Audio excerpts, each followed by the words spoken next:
Le 14 janvier est désormais déclaré ici au Mali, journée nationale de la souveraineté retrouvée. Quelle lecture peut-on faire de cette décision du colonel Assimi Goïta? La question, nous allons la poser à nos invités. Ils sont 4. Le premier est M. Cheikh Oumar Soumano. Il est le coordinateur du baromètre, non moins président de l'organisation des jeunes patrons du Mali.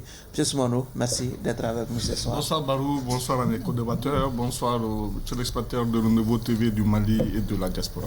Notre deuxième invité, Dr Abdoul Karim Diamoutene. Il est universitaire et responsable d'une formation politique également. Dr Diamoutene, merci de découvrir le plateau de l'émission Regard Croisé. Ok, bonsoir et merci à vous, et merci aux co-débatteurs, merci à l'ensemble des téléspectateurs. Bon débat à tous. Notre troisième invité, il est commissaire principal, mais il n'est pas policier, commissaire principal de l'association Mouvement Politique Faso Kanou. Ibrahim Akebe, merci d'être là. C'est moi qui vous remercie pour cette opportunité. Quatrième invité, M. Mohamed Chérif Haïdra, président du Conseil supérieur de la diaspora malienne, également secrétaire chargé de l'immigration et d'émigration au sein de la société civile malienne. M. Haïdra, merci d'être avec nous. Merci pour l'invitation.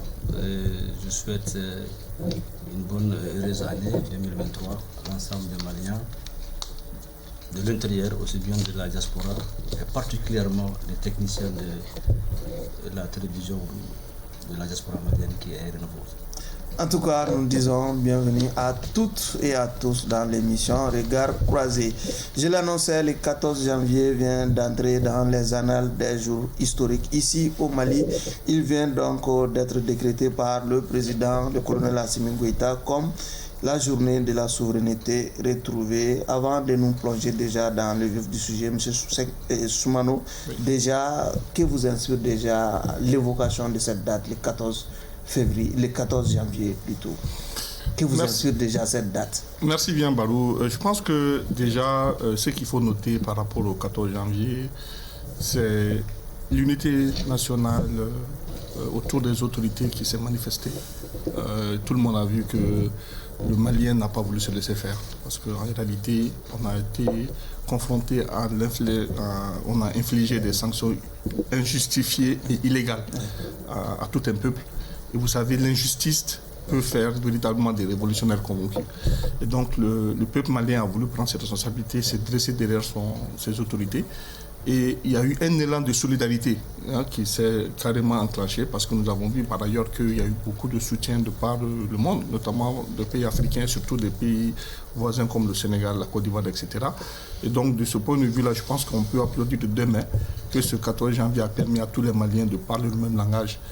Et en cela, on comprend l'esprit justement d'avoir consacré de façon solennelle cette journée, le 14. Un décret bien inspiré selon vous? De mon point de vue, dans l'esprit bien inspiré, mais peut-être que il y a eu beaucoup de commentaires, parce qu'aujourd'hui, effectivement, on sent qu'il y a eu des commentaires, mais je pense qu'on aura l'occasion de revenir là-dessus. Mais avant de terminer, je voudrais quand même remercier les Maliens de la diaspora de la Côte d'Ivoire, à travers notamment les autorités maliennes qui sont à l'ambassade, pour l'accueil qui a été fait au baromètre, à l'occasion de la distribution de notre remise de distinction.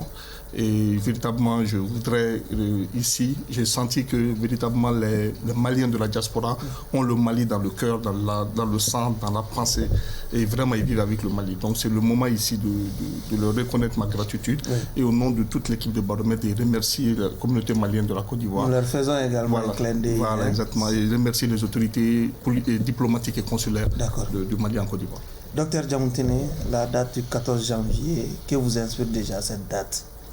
Ok, et à la suite de M. Sissoko et Soumano, disons, je m'excuse. Oui. Donc, c'est presque une date de l'unité. Oui. C'est-à-dire que population et autorité forment un. C'est une date de refus du dictat de l'extérieur. Parce que c'est un peu ça, au fait.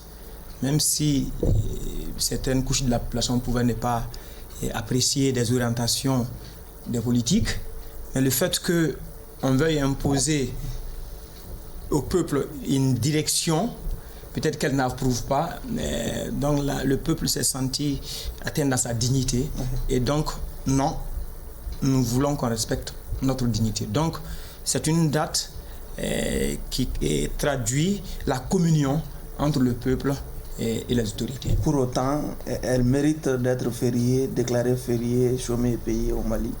C'est possible. Mais cependant, ce qu'il faut comprendre, il faut contextualiser la chose. Ouais. Maintenant, j'ai parlé de communion tout à l'heure. Mais quel message le peuple voudrait faire comprendre aux autorités et aussi aux autres, aux partenaires? Et donc, si, en décrétant cette date comme fériée, s'il s'agit de se souvenir des mobiles réels de cette communion, je suis d'accord. Parce qu'à un moment donné de la vie, il faut pouvoir s'arrêter pour faire un bilan. D'accord. Le suivi. Donc pour moi, ça pourrait être une occasion de rappel au peuple, que le peuple sache à un moment donné on s'est arrêté pour dire non pour une orientation. Sommes-nous conformes à cette volonté? Oui ou non, c'est autre chose. On va en revenir.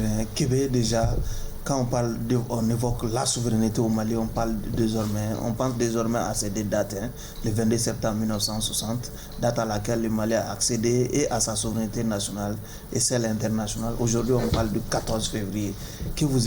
14 janvier plutôt, 14 janvier. Que vous inspire déjà ces deux dates en faisant un parallèle, s'il vous plaît? Je pense que concernant la seconde date, ce qu'il faut retenir est que ce jour-là, les Maliens se sont mis ensemble. Les Maliens se sont mobilisés comme un seul homme. Le 14 janvier. Le 14 janvier 2022. Donc, c'était un retrouvaille. Et ensemble, même ceux qui n'étaient pas dans la même logique que les autorités de la transition, ils se sont mobilisés ce jour-là pour dire non aux sanctions illégitimes et illégales. C'est extrêmement important comme thèse, même si nous n'allons pas rentrer dans les détails pourquoi ces sanctions ont eu lieu. Mais le plus important, il y a eu une mobilisation réelle sur l'ensemble du territoire national pour dire non à ces sanctions-là, parce qu'en réalité, c'était les populations qui étaient les victimes directes. Okay. C'est extrêmement important. Mais quitte à dire que c'est la souveraineté retrouvée, c'est de la falsification, c'est de la duperie. Parce qu'en réalité, au Mali, quand on prend la question de la souveraineté, vous l'avez dit tout à l'heure, le 22 septembre 1960, c'est le symbole, c'est la date qui peut incarner aujourd'hui, c'est-à-dire la question de la souveraineté nationale et internationale. Il a dit que les Maliens étaient rassemblés le 14 janvier 2022. Certains responsables même de la transition ont déclaré clairement qu'on n'a pas retrouvé toute la souveraineté.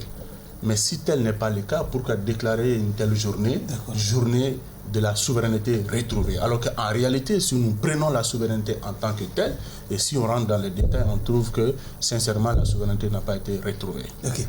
Monsieur Aïdara, quel pourrait être le mobile qui a amené les autorités de la transition à décréter ce 14 janvier comme étant la journée de la souveraineté nationale? Alors qu'on a le 22 septembre qui est une date aussi qui est autant historique. Il est très difficile d'opiner sur cette question de la souveraineté retrouvée. Quand on entend retrouver, ça veut dire qu'on l'a perdu. Hein? On n'a pas perdu notre souveraineté, réellement. On a eu des difficultés à un moment donné avec des partenaires qui nous avons fait appel pour venir nous aider.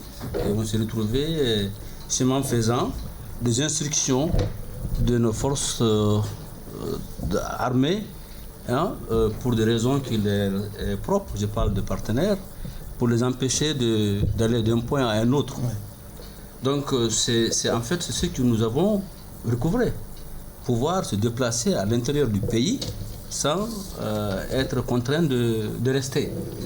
Maintenant, il faut remettre tout ça dans le contexte du mouvement qui a été créé, qui était le M5. Oui. L'idée de M5, c'était un Mali nouveau. Oui, un Mali Koura. Un Mali Koura. Oui. Donc, de Mali Koura, c'est dit en fait une conception de M5, mais particulièrement de Tchogel. Et vous savez, on a des mots qui se succèdent, un après un autre, et qui sonnent d'une façon très symbolique. Et par endroits, on se pose des questions, mais qu'est-ce que ça veut dire? On a commencé d'abord de Mali Koura. De Malikoura, on est allé à une rectification dès la transition. Ça n'est suivi les refondations de l'État.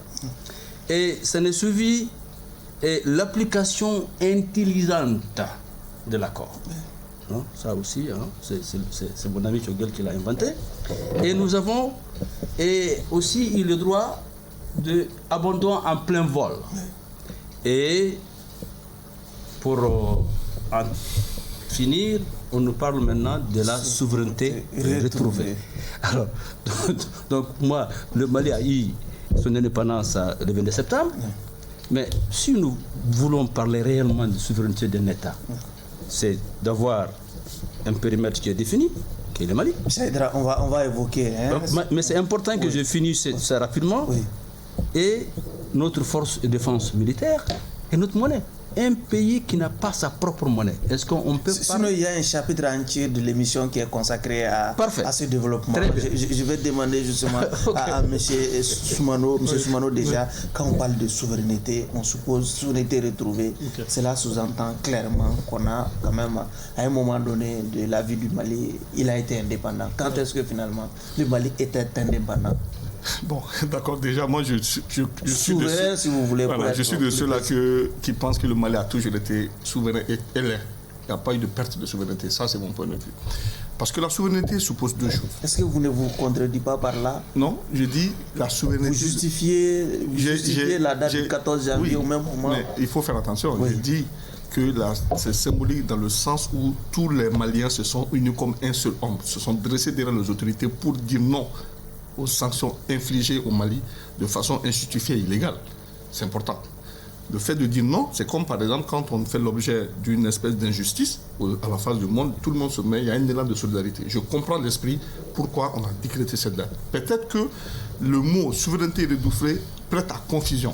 Et moi, je reviens aux fondamentaux. Nous avons un universitaire avec nous. Quand on parle de souveraineté d'un point de vue droit interne et droit international, ça suppose que c'est la faculté pour un État de ne recevoir d'ordre de personne. Oui.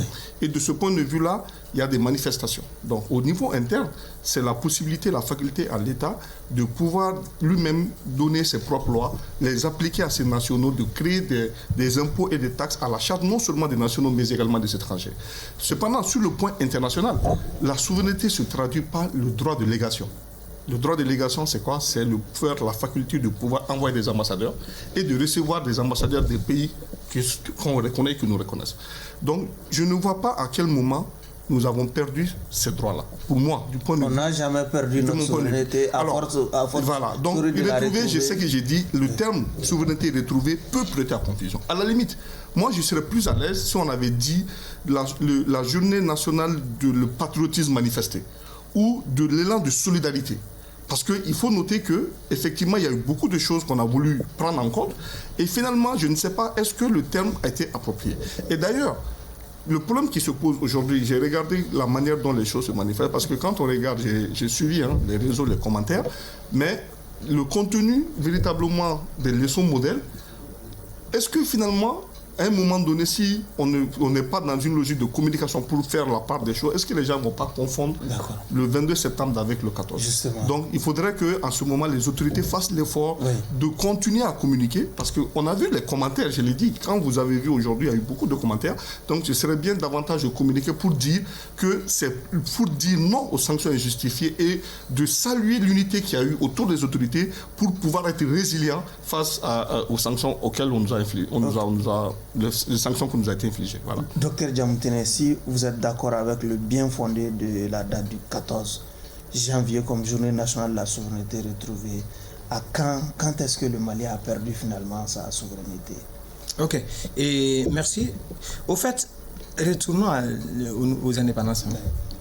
On a accédé à notre souveraineté nationale, à l'indépendance, n'est-ce pas? Et donc, nous avions un certain nombre d'éléments, de vecteurs. Mais si on a retrouvé, parce que l'indépendance voudrait dire que le pays puisse disposer de l'ensemble des plénitudes, n'est-ce pas, dans la prise de décision. Mais imaginez, parce que souvent ce qui complexifie les débats chez nous, souvent, c'est que autour du concept, on épilogue trop autour du concept. Mais souvent, il faut je veux dire, les pères fondateurs, les acteurs pour donner un contenu au concept que eux-mêmes tentent de faire comprendre. Vous comprenez? Et cette fois-ci, j'ai du mal à vous suivre. Je vais venir. Oui. Cette fois-ci, vous savez, le président de la transition, le colonel Assimi Goïta, oui, il a reposé sa souveraineté, je crois, sur 3 éléments pivots. Oui. Il a dit respect de la souveraineté du Mali, respect des choix stratégiques du Mali, respect des intérêts du Mali. Donc, si nous devons définir la souveraineté telle que perçue aujourd'hui par les autorités actuelles, ce sont ces 3 éléments. Oui, ces éléments-là, est-ce que ces éléments-là n'étaient pas respectés par les régimes précédents? C'est pour répondre à votre question. Oui. Allons-y à l'indépendance. Oui. Nous avions la souveraineté sur l'ensemble des territoires. Nous sommes en 1960. Oui. Oui. L'orientation politique, idéologique dans le pays, c'était un choix voulu par les autorités d'alors. Le respect des choix, des intérêts était aussi respecté. Oui.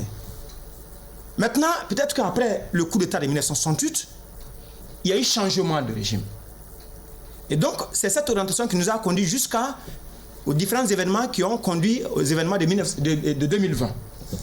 S'il y a des nouvelles autorités qui ne se sont pas reconnues à travers ces orientations entre 1968 et jusqu'en 2020, oui, et qu'ils estiment qu'on l'avait perdu, donc on leur donne raison en disant souveraineté retrouvée.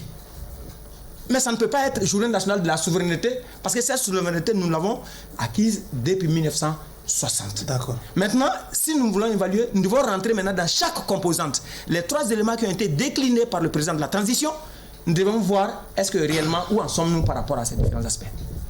D'accord. Sinon, d'aucuns peuvent aussi se demander qui, si vous voulez, qui a donné mandat à ceux qui ont défini ces principes-là de les mettre comme postulat d'analyse. Vous savez, je vais vous dire une chose. Quel que soit le postulat, le concept que vous prenez, oui, il y a quelqu'un qui est à la base. D'accord. Vous comprenez, il y a quelqu'un qui est à la base. Et donc, si on a un président de la transition, aujourd'hui, qui essaie de définir un concept à lui, mais si ce concept gagne du terrain et que ça marche, oui, les gens vont s'en approprier. Tous les concepts qu'on vous dicte, par-ci, par-là, tout, viennent de quelqu'un. Forcément. Oui. C'est pourquoi on parle d'endogénisation. D'accord. On va vous retourner la parole et on va aussi passer la parole à M. Kébé. Kébé, quand est-ce que nous avons perdu notre souveraineté si on est en train de la retrouver aujourd'hui? Avant, ce qu'il faut noter est que dans les années 60, l'option politique n'était pas uniquement que le choix des dirigeants. C'est une recommandation du Congrès du 22 septembre 1960. Donc c'est le peuple malien qui a décidé... L'USRD, hein? Oui, le peuple malien a décidé de cette option politique-là. Ce n'est pas comme après le 19 novembre 68. C'est ce que je dis. Deuxièmement, il ne faut pas faire croire aux gens que les autorités actuelles ont le droit de redéfinir la souveraineté. Et quand on parle déjà de la souveraineté, il y a 2 notions qu'il faut voir. C'est-à-dire il y a la souveraineté de l'État qui relève du droit international public. Il y a également la souveraineté dans l'État qui relève du droit constitutionnel. Et déjà, quand on parle de la souveraineté de l'État, on peut dire un État souverain, c'est celui qui est reconnu dans ses frontières par la communauté internationale d'abord. Ça, c'est un élément qui est extrêmement important. Mais aujourd'hui, il parle de la souveraineté nationale en tant que nation. Mais les autorités qui parlent de ça aujourd'hui, la constitution qui est en vigueur, qui est la constitution de 92 en son article 26, qui stipule clairement que la souveraineté nationale... Allez-y. La souveraineté la souveraineté nationale... Allez-y, continuez. Ok. La souveraineté nationale appartient au peuple tout entier. Continuez s'il vous plaît, allez-y. Oui. Ok. Donc, on vous suit, allez-y. Ok, je pense que l'article 26... L'article 26 de la Constitution est très clair. Oui. Il dit que vraiment la souveraineté nationale appartient au peuple tout entier, qui l'exerce à travers ses représentants ou par voie de référendum. Donc aucune fraction ou quelques individus ne peuvent pas s'en attribuer l'exercice. Ça, c'est aussi clair que ça. Donc déjà, au lieu de décréter une journée nationale, une journée de souveraineté nationale, qui est même contraire à la Constitution. Mais qu'appelle-t-on la souveraineté nationale en réalité? Et les symboles de la souveraineté nationale, Il a parlé de la question de la monnaie, c'est une réalité. Il a parlé de la question de l'armée, c'est une réalité. Il a parlé également, on peut parler de la question du drapeau. On peut parler, quand on parle de la souveraineté sur le plan national, on parle du pouvoir d'administration et des juridictions. Vous êtes en train de nous dire que le Mali n'a jamais perdu sa souveraineté? Non, ça je n'ai pas dit. Non, oui. Je parle de la souveraineté nationale maintenant. Oui. Et quand on parle de la souveraineté nationale, on parle du pouvoir d'administration et des juridictions. Et aujourd'hui, vous partez en commune 1 du district de Bamako, vous partez au tribunal. Comment le jugement est rendu? Comparé à comment le jugement est rendu à Kidal. Et vous vous rendez compte qu'en réalité, la souveraineté nationale dont on parle, d'une part, elle n'existe pas sur toute l'étendue du territoire national. C'est pourquoi on dit que l'exercice de la souveraineté du Mali sur l'ensemble de son territoire n'est pas une réalité aujourd'hui. D'accord. L'intégrité territoriale, je vais finir, pour répondre à votre question, je vais finir. L'intégrité territoriale acquise depuis le 22 septembre 1960 n'est toujours pas rétablie. Donc nous avons perdu une partie de notre souveraineté. Ça, c'est une réalité. Voilà. Je rappelle certainement que les dieux de la technique sont certainement musulmans ce soir. M. Aïdara, le Mali, la souveraineté, cette question, le débat quand même reste entier autour de l'opportunité de cette journée de la souveraineté retrouvée. Je pense que Kébé a très bien en fait défini, et pour nos téléspectateurs, on parle de la souveraineté nationale. Est-ce que réellement à l'intérieur du Mali aujourd'hui, l'administration y est partout? Non. Est-ce que à l'intérieur du Mali aujourd'hui, les citoyens ont le même droit? Non. Donc, la souveraineté dont on parle depuis 2022, et retrouver, en réalité, il n'en est pas un. Parce que rien n'a changé par la montée en puissance de l'armée au Mali. En ce qui concerne... Vous avez quand même entendu cette déclaration sortie du Premier ministre qui a clairement indiqué que le Mali a aujourd'hui la capacité, l'armée a aujourd'hui la capacité d'être sur toute l'étendue du territoire. Être sur l'étendue du territoire est une chose. Mais la souveraineté retrouvée sur l'étendue du territoire en est une autre. Il ne faut pas se tromper. On est 1 240 et quelques mille kilomètres carrés. Est-ce que l'administration est sur l'ensemble du territoire malien? Moi, mon village est à 7 km de Mopti, ça fait 2 ans que l'école est fermée. Est-ce que sur moi, je peux dire que j'ai retrouvé la souveraineté? Non. Donc il faut qu'on comprenne le concept qui va avec la philosophie de la mise en place du M5. Oui, M. Aïdara, s'il vous plaît, est-ce que cette conception de souveraineté retrouvée n'est pas en tout cas fonction à notre relation avec la communauté internationale? Bon, je pense que c'est le lien qu'ils ont voulu faire. Oui. Et on a dit désormais qu'on choisit nos partenaires. Oui. On a dit non à des sanctions illégitimes, illégales, illégales. En tout cas 80% de la population, moi-même j'étais à la place de l'indépendance. C'était une réponse à la communauté internationale. À la communauté internationale. Oui. Donc vis-à-vis de notre politique extérieure, oui. Oui. Vis-à-vis du déploiement de l'armée à l'intérieur, oui. Mais on ne peut pas nous parler d'une souveraineté nationale retrouvée.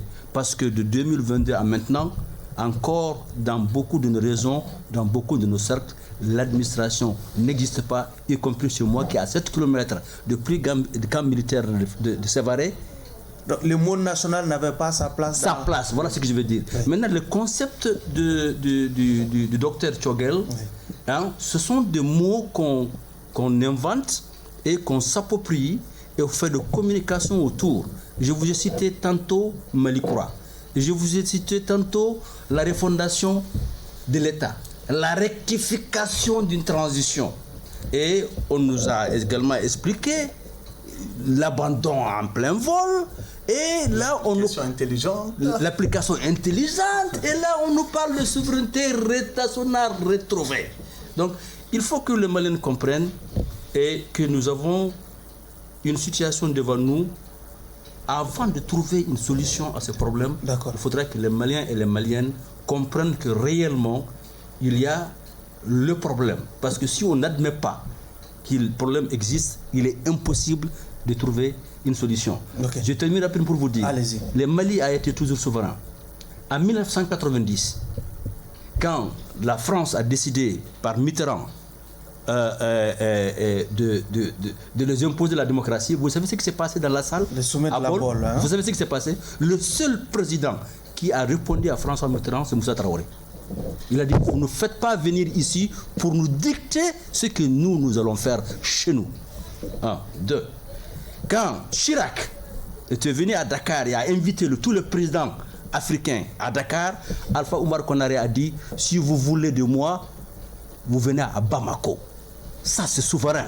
Par contre, on a vu Macron convoquer les chefs d'État africains. J'en viens après. À Pau. À Pau, oui. Ils ont été. Oui. Et je ne veux pas. Tu vas me faire perdre le conducteur pour montrer en fait qu'à nos téléspectateurs, on a été souverain. D'accord. Et quand Sarkozy a voulu faire signer Allah Yarhama Amadou Touré l'accord de réadmission, il a dit je ne signerai pas parce que ce n'est pas dans l'intérêt des Maliens. D'accord. Ça, c'est être un État souverain. D'accord. Et Ibeka lui-même a dit à côté de Hollande ici que je n'ai pas signé et je ne signerai pas. Ça, c'est notre souveraineté vis-à-vis de nos partenaires parce que nous faisons pas de coordination. Donc, en écoutant Aïdara, même sur le plan international, le Mali n'a jamais perdu sa souveraineté vis-à-vis de la communauté internationale. Mais c'est ce que moi j'ai dit. J'ai dit que pour moi, là, je ne partage pas l'idée selon laquelle le Mali a perdu sa souveraineté.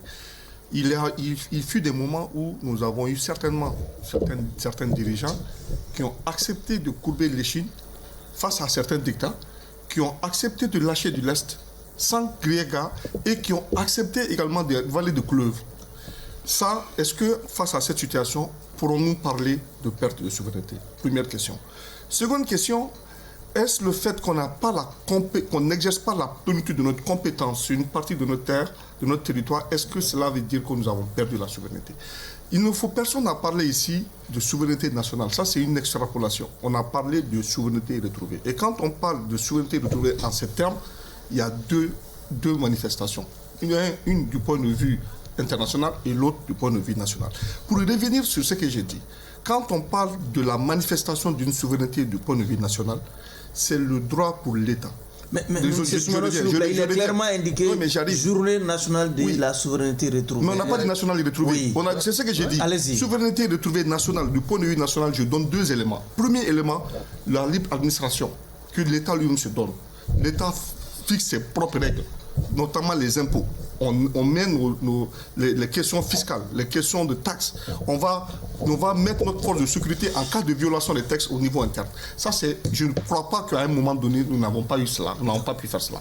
La deuxième chose, du point de vue international, alors, le droit de légation que je l'ai indiqué, pendant combien de temps depuis 2020 jusqu'à 2022 ou 2020 maintenant, combien d'ambassadeurs ont été envoyés par les autorités actuelles? Combien d'ambassadeurs ont été reçus? Et si nous avions perdu la souveraineté, on n'aurait pas pu faire cela. Parce que ça, c'est le droit de légation. C'est une manifestation de la souveraineté internationale. Je l'ai dit, il faut qu'on fasse attention. Il y a beaucoup de choses qu'on a voulu mettre dans cela. Peut-être ceux qui ont pensé cela, ils ont d'abord fait, ils ont référencé la situation selon laquelle tout le peuple malien s'est dressé derrière comme un seul homme pour dire non aux sanctions. Ça, c'est la solidarité. Ça, c'est un élan de solidarité. Ça, c'est l'unité. Maintenant, comment on est parvenu à choisir la notion de souveraineté retrouvée? C'est là où j'ai dit ça prête à confusion. De mon point de vue, l'esprit qui a prévalu dans le choix de cette journée-là, de l'avoir férié, pour moi, c'est salutaire. Mais cependant, il faudrait encore une fois qu'on nous attendions sur ce terme-là. Parce qu'il y a eu des développements qui ont été faits. Souvent même, on va dire, même la reconnaissance d'État, de gouvernement aujourd'hui, ce n'est pas lié à une question de souveraineté. Un pays peut être souverain, mais le gouvernement ou les autorités peuvent ne pas être reconnus. Mais cela ne veut pas dire que l'État en question a perdu sa souveraineté. Parce que sur le plan académique, c'est simple. La question de souveraineté, on la recherche quand il s'agit de la création d'un nouvel État. Quand il s'agit de la sécession d'un État, ou bien quand il s'agit de la fédération d'un État. C'est en ce moment qu'on va chercher la souveraineté sur le terrain international pour la reconnaissance. Mais le Mali, de mon point de vue, n'a jamais connu cela. Je l'ai dit, on a eu certainement des dirigeants qui ont lâché du lest, qui ont courbé les chines, qui n'ont pas eu le courage de dire non à certains dictats, mais cela ne veut pas dire que le Mali a perdu sa souveraineté. En écoutant également, on a l'impression aussi que le Mali n'a jamais perdu sa souveraineté nationale vis-à-vis de sa souveraineté vis-à-vis de la communauté internationale. Oui, parce que cette souveraineté, elle s'exerce à deux niveaux. Au niveau international, ce à quoi vous faites allusion, mais aussi au niveau interne. Donc la capacité des décideurs à agir conformément à leurs aspirations. Je prendrai pour M. Haïdara à côté. Je me souviens lorsque Ibeka a été élu en son temps, et il était à Caille, il dit je ne négocierai jamais avec les gens. Vous vous souvenez bien? Après il allait négocier. Il y a le fait de dire ce qu'on veut et notre capacité à matérialiser ce que l'on a dit. Maintenant, si nous faisons le contraire de ce que nous avions voulu, est-ce que nous avions notre souveraineté dans les échanges? Parce que je dis encore, si nous voulons circonscrire le débat, ceux-là qui ont parlé de souveraineté nous ont donné des éléments pour qu'on sache ce à quoi ils pensent. Qu'est-ce qu'il y a dans leur tête? Ils ont donné 3 piliers. À nous maintenant de voir, d'abord au-delà des débats conceptuels, ça les débats conceptuels, on est d'accord, parce que ce sont les débats qui sont dans les livres, dans les dictionnaires, dans les définitions, on ne va pas trop épiloguer sur ça. Mais ils ont dit notre souveraineté, voici 3 piliers. Maintenant, posons-nous la question de savoir, puisqu'ils ont adossé ces 3 piliers, est-ce que ces 3 piliers, nous les avions avant? Nous les avions perdus actuellement puisqu'ils ont adossé. Est-ce que ces 3 piliers sont exacts aujourd'hui? Je prends le premier comme ça, respect de la souveraineté du Mali. Aujourd'hui, exemple, quand ils disent qu'avant, nos avions ne pouvaient pas voler sans la volonté d'autres personnes, etc., beaucoup de choses, mais aujourd'hui, ils peuvent donc faire référence aux frontières, à la maîtrise de la violence par l'État. Bon, c'est un sujet à discuter. Et respect des choix stratégiques. Ils disent on ne veut plus de la France. On veut la Russie, on veut tant. Peut-être qu'ils arrivent à faire. Ça encore, c'est sujet à caution. Encore, respect des intérêts du Mali. Nous voulons faire ça, nous avons les moyens de les faire. Maintenant, c'est à nous maintenant de voir réellement ce qu'ils ont décrété. Est-ce que concrètement, comme ça se passe sur le terrain? Peut-être si nous rentrons dans chaque composante, on verra que vraiment c'est auquel ils font allusion n'est pas au rendez-vous. Et donc, du coup, on pourrait aller. Mais ils sont de les juger par rapport à ce qu'ils ont dit et de leur volonté. D'accord. M. Kébé, jugeant le maçon au pied du mur, déjà, les principes qui avaient été dégagés par le colonel Assimi Goïta, est-ce que nous sommes en train d'aller sur cette voie, par exemple, le respect des choix stratégiques du Mali, le respect de la souveraineté du Mali, le respect des intérêts vitaux du peuple malien? Bon, avant de rentrer dans ce débat-là, ce qu'il faut retenir, je suis même surpris d'entendre que le Mali n'a pas perdu sa souveraineté. Et déjà, quand on parle de la souveraineté nationale, nous avons dit clairement ce qui veut dire la souveraineté nationale. Oui. Et quand on parle de la souveraineté nationale, j'insiste là-dessus, on parle du pouvoir d'administration et de juridiction. Cela dit. C'est pourquoi nous parlons souvent de l'exercice de la souveraineté sur l'ensemble du territoire. Et on parle de pas mal de questions. Aujourd'hui, il faut aller à Kidal. Et il a parlé de la question des impôts, des taxes. Mais comment c'est géré à Kidal? Ce n'est pas sous la direction de l'administration qui gère à Nioro du Sahel, à Djamilukunda. En quoi on n'a pas perdu notre souveraineté nationale à Kidal? Le drapeau est un symbole important de la souveraineté nationale. Quel drapeau est hissé à Kidal aujourd'hui? Avec tout ça, le Mali n'a pas perdu sa souveraineté à Kidal. L'exercice de la souveraineté sur l'ensemble du territoire national n'est pas une réalité. Où sont les services sociaux de base dans plusieurs localités dans la zone du nord du Mali? Avec tout ça, on n'a pas perdu notre souveraineté dans cette zone, dans ces zones-là. Il a parlé de la fermeture des écoles dans sa localité, à Mopti, à 7 km si je bombe moi. De Sévaré. Mais pendant la rentrée scolaire 2022-2023, il y a eu 1700 et quelques écoles fermées. Précisément 1768 écoles fermées. Et on est fiers de dire que nous allons enseigner aux élèves que veut dire la souveraineté retrouvée, que veut dire la résistance contre la CEDEAO et ceci et cela. Mais et alors, et ces millions d'élèves qui sont à la maison depuis des années? Avec tout ça, on n'a pas perdu une partie de notre souveraineté. Quand on parle déjà de la souveraineté nationale, il faut se dire qu'il y a plusieurs facteurs. Il y a des bases de la souveraineté qu'il faut poser.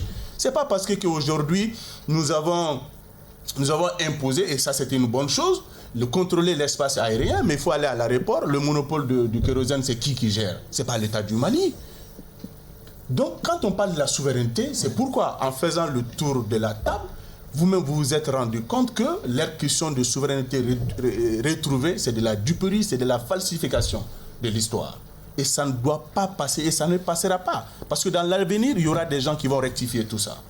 Donc, à mon avis, aujourd'hui, en prenant même la question de la souveraineté, je ne voulais pas rentrer dans ça parce qu'ils ne vont pas redéfinir cette question-là.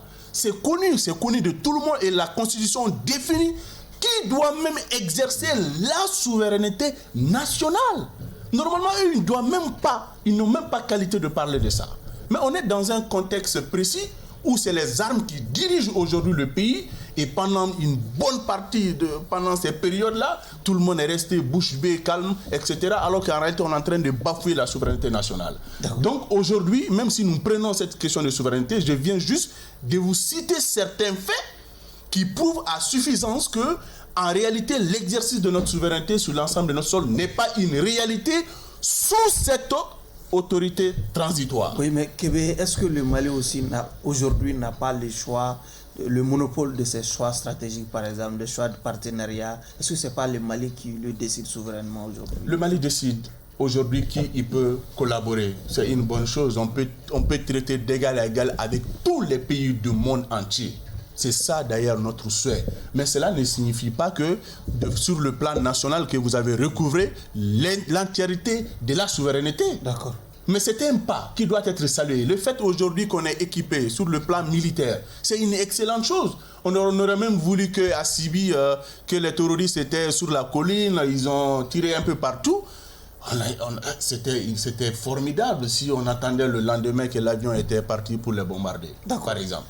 M. Aydra, vous notiez après les uns et les autres. Et ce qui vient de dire Kébé, c'est la situation en réalité. Une bonne partie du Mali aujourd'hui, on paye la diakat. C'est vrai. Ça, c'est de la souveraineté nationale retrouvée, ça. Une bonne partie du Mali aujourd'hui, on ne peut pas aller. Vous avez ma communauté en partie Peul qui sont déplacés dans leur propre pays. Ça, c'est une souveraineté retrouvée. Donc, moi, je dirais que notre choix dans notre politique extérieure, c'est vrai, c'est une réalité.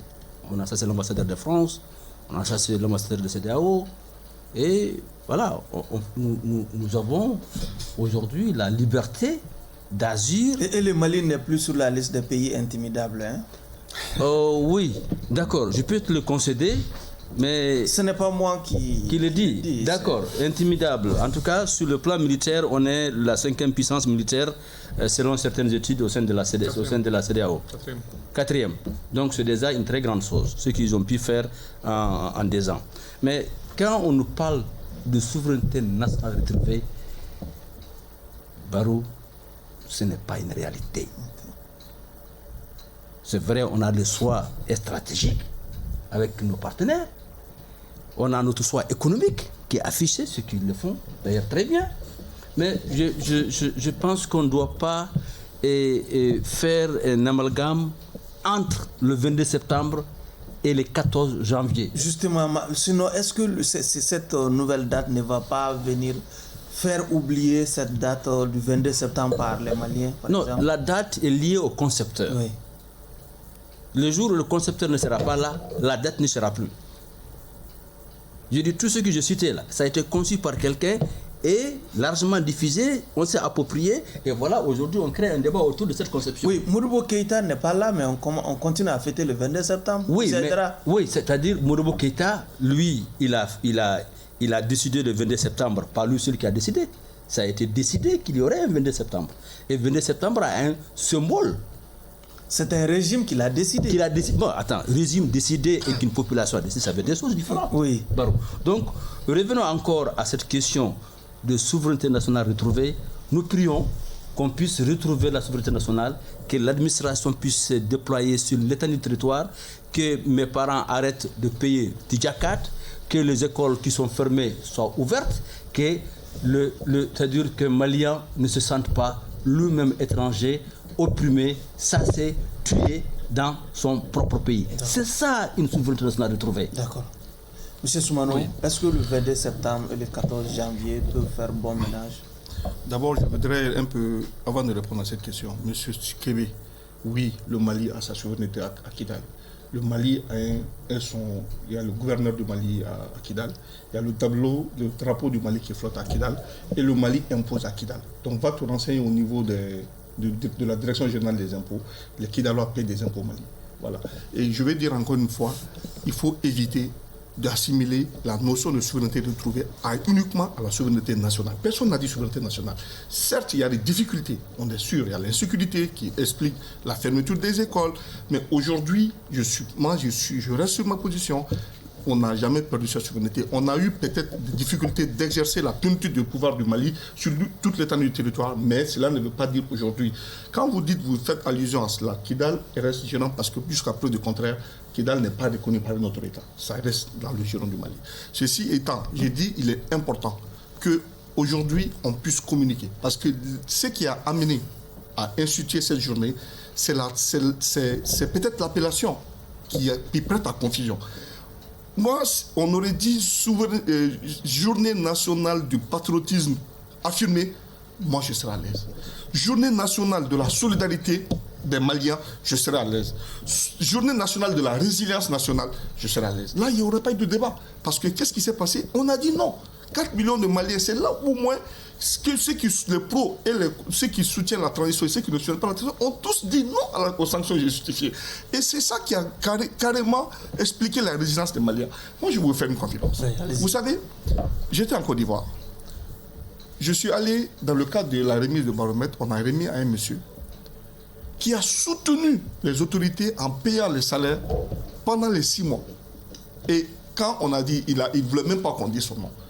Et il a fait en tant que Malien. Et le mot les salaires de qui? Ça, c'est un autre débat, mais c'est des salaires. C'est en Côte d'Ivoire, ça, je ne veux pas te donner, mais ça, il a soutenu les salaires pendant 6 mois. Et c'est un des représentants, justement.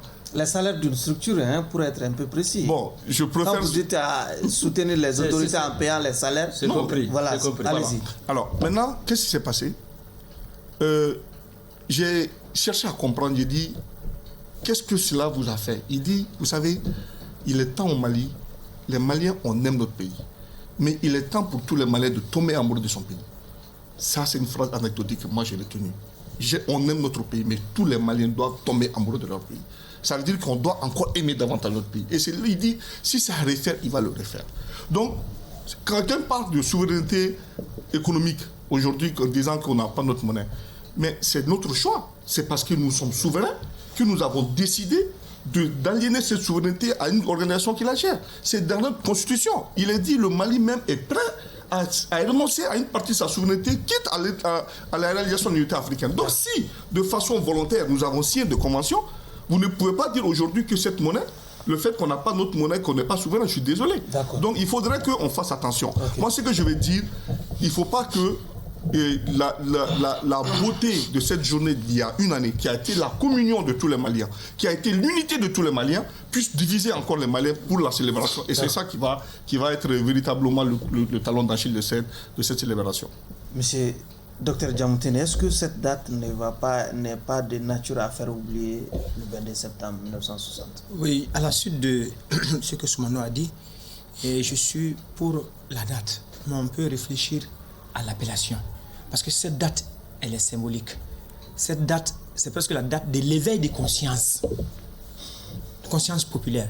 Mais maintenant, il y a cette aspiration du peuple, et aussi il y a la volonté des dirigeants.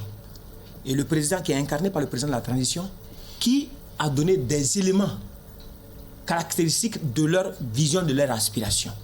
Maintenant, à nous de trouver des éléments. Ce que je voudrais également dire, c'est que ne confondons pas une chose. C'est comme le processus, quand les souverainetés, n'importe quoi, tout est un processus.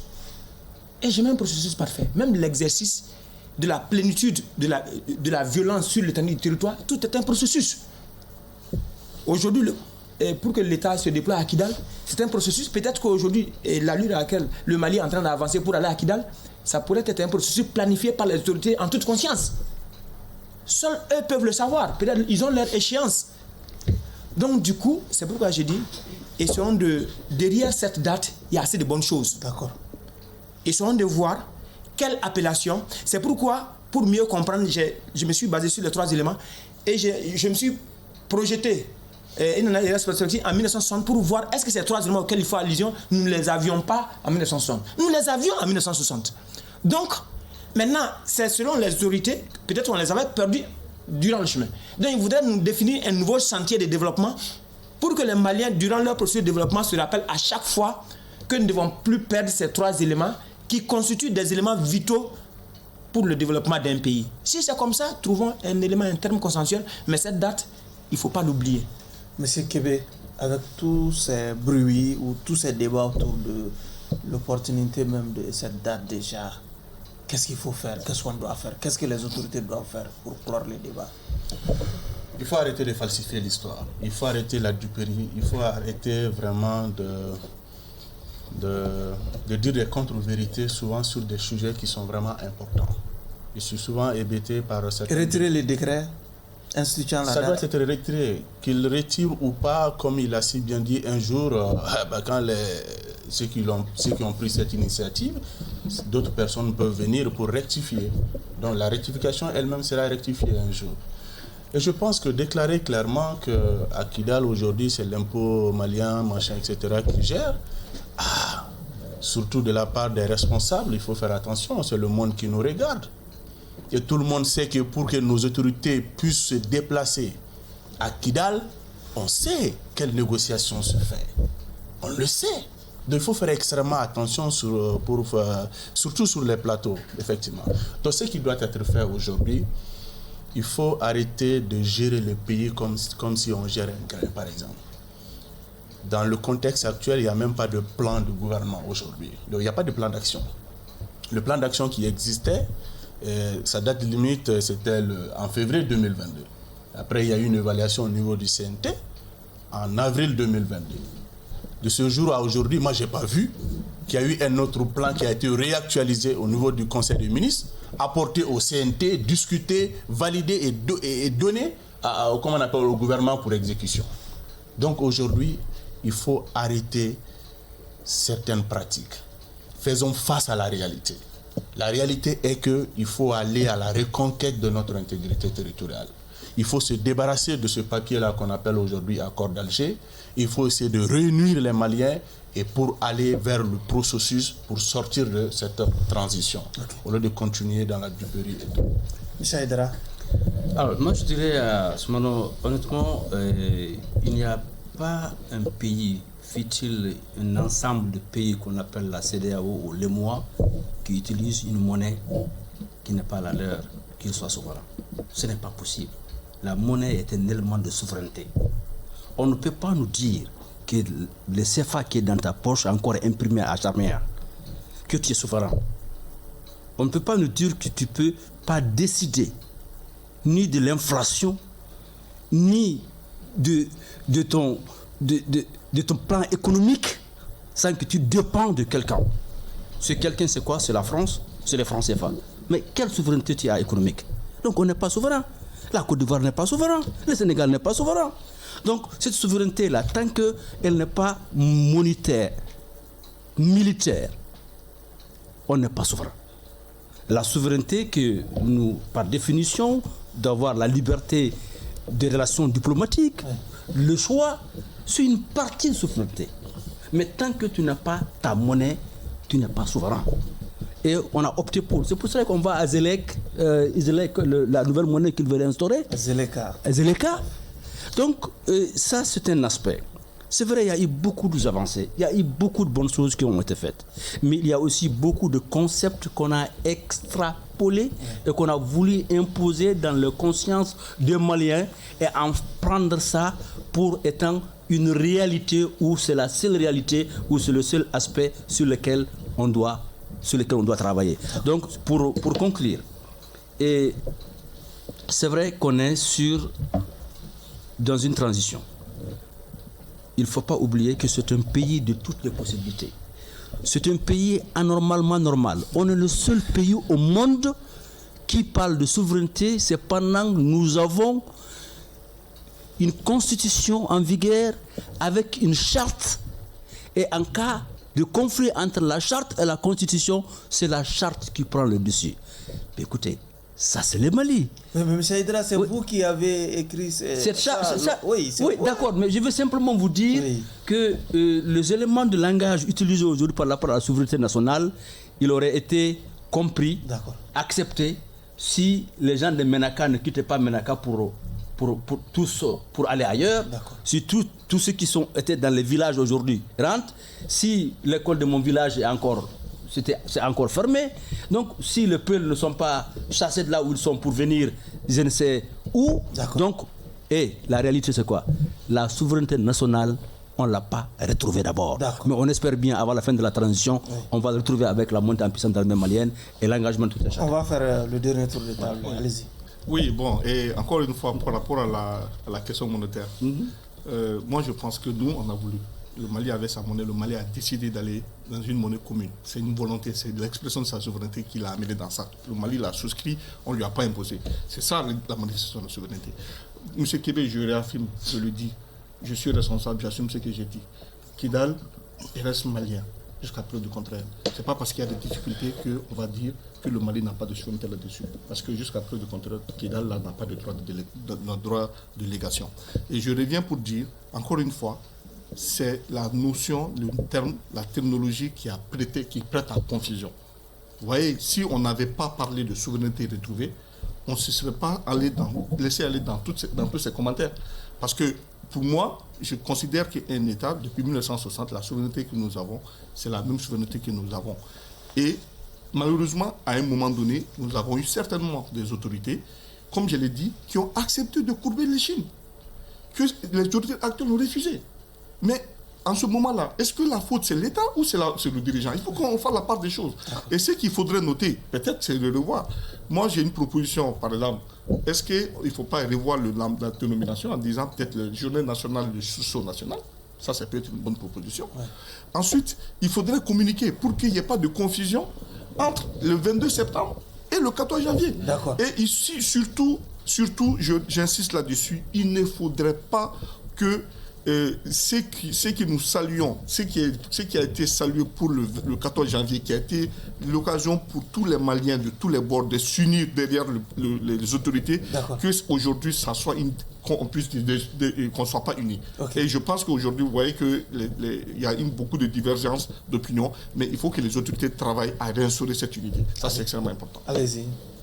Ok, et en tout cas, ce que moi je voudrais dire, quelles que soient nos divergences, retenons que la journée du 14 janvier est historique pour le Mali. C'est une date qui a forgé un peu le respect même de la diaspora. Partout, c'est une date historique. Au-delà de cette mobilisation, les autorités veulent qu'on retienne 3 éléments. Respect de la souveraineté, choix stratégique, etc. Trouvons un terme comme une appellation pour chaque fois rappeler aux Maliens, vous ne devez pas oublier cette date. C'est comme lorsqu'on vous rappelle votre histoire. Votre grand-père n'a pas fait ça. À un moment donné, on vous arrête, on dit, mais est-ce que vous savez que vous venez de temps? Donc, pour vous rappeler. Donc, si ça pourrait être une situation pareille, je suis d'accord. Maintenant, rappeler à l'endroit de Haïdara, la ZLECA, c'est la zone de libre-échange. Maintenant, la monnaie, c'est l'écho. L'espace, voilà, c'est l'espace, voilà, comme je voudrais simplement, je sais que c'est un lapsus, rectifier ça. Et même encore, le fait, je reviens encore pour dire, tout ce que même la souveraineté auquel vous faites allusion est un processus. Même quand on décide de créer sa propre monnaie, ce n'est pas du jour au lendemain qu'on crée. Il faut un préalable, on peut planifier sur 5 ans, sur 6 ans, sur 7 ans. Mais dès lors qu'on prend la décision de créer sa propre monnaie et on commence à agir conformément à notre volonté, on est complètement souverain.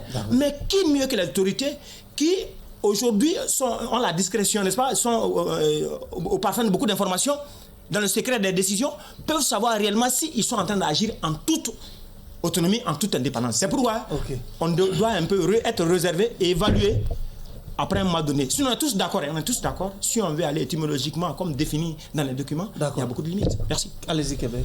À quand la journée nationale de la libération totale de notre pays? À quand la journée nationale du retour effectif des réfugiés qui croupissent dans les camps de réfugiés aujourd'hui? À quand la journée nationale de l'exercice réel de notre souveraineté sur l'ensemble de notre territoire national? À quand cette journée? Je voudrais dire un truc important. C'est vrai, le Mali a inscrit la limitation de sa souveraineté dans la constitution en vigueur, en son article 117 précisément. Mais ça ne concerne que l'unité africaine et pas la question monétaire. La question monétaire, l'aspect monnaie est un élément important et incontournable de la souveraineté. M. Haïdara a parfaitement raison, il n'y a même pas de débat sur cette question-là. Donc aujourd'hui, il faut aller en avant. C'est vrai, cette date du 14, elle est historique. Elle doit être reconnue comme historique. Parce que c'est à un moment très difficile de notre histoire. Et que les Maliens se sont mobilisés ensemble comme un seul homme. Donc, mais il faut éviter la duperie, il faut éviter la rectification, et la falsification de l'histoire, et ça ne marchera pas. Le 14 janvier est une journée extrêmement importante. Seul le peuple malien se levait comme un seul homme pour dire non à un dictat de la CEDEAO soutenu par la communauté internationale. Oui, nous avons affirmé notre unité derrière les autorités. Mais cela ne fait pas de cette journée une souveraineté nationale retrouvée. Donc, je reviens sur ce que je dis. Il va falloir qu'on retrouve un nom qui correspond à la réalité. Et nous sommes fiers qu'aujourd'hui les autorités peuvent décider avec qui ils veulent coopérer. C'est une excellente liberté de souveraineté à exercer. Et aussi nos intérêts. Mais ce dont aussi nous disons, nous ne sommes pas pour un pays qui était un pays non aligné et qu'on nous aligne derrière un seul pays qui est la Russie. Donc ça va mettre une tâche sur notre souveraineté. On doit travailler avec tout le monde. Ce n'est pas simplement un pays non aligné quand on était indépendant et à un 14 janvier, on devait un pays aligné. Et non aligné ne veut pas dire non engagé. Non engagé. Voilà. C'est sur ce consensus retrouvé autour de ce plateau, consensus retrouvé autour de la nécessité de réexaminer la notion de cette souveraineté retrouvée. C'est sur cette note que prend fin ce numéro de votre émission Regard Croisé, qui recevait comme invité M. Chakmar Soumano, il est coordinateur du baromètre, Ibrahima Kébé, commissaire principal du mouvement politique Faso Kanou, M. Mohamed Cherif Haïdara, président du Conseil supérieur de la diaspora malienne, et Dr Abdul Karim Djamtene, universitaire. Merci à vous de nous avoir suivis. Clin d'œil à tous nos téléspectateurs du côté de la région de Kidal. Au revoir.